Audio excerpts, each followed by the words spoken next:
রান্না হবে চিকেন রেজালা। সেই রেসিপিটা এখন তৈরি করা হচ্ছে, তোমাদের সাথে শেয়ার করব। ভাজা মশলা তৈরি হচ্ছে, আছে জিরে, ধনে, গোটা গোলমরিচ, দারচিনি, লবঙ্গ, এলাচ, স্বাদ মতো লবণ। চিকেনের মধ্যে আদা রসুন পেস্ট দিয়ে দিয়েছি, আমরা একটু ঝাল খাই যেহেতু, ওই জন্য একটু লঙ্কাও দিয়েছি ভাজা।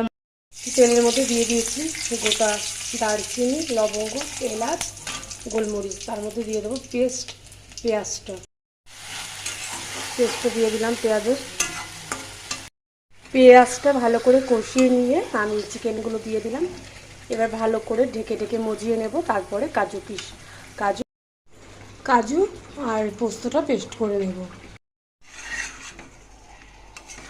এটা কিন্তু প্রায় হয়েই গেছে। ঠিক আছে, এবার হচ্ছে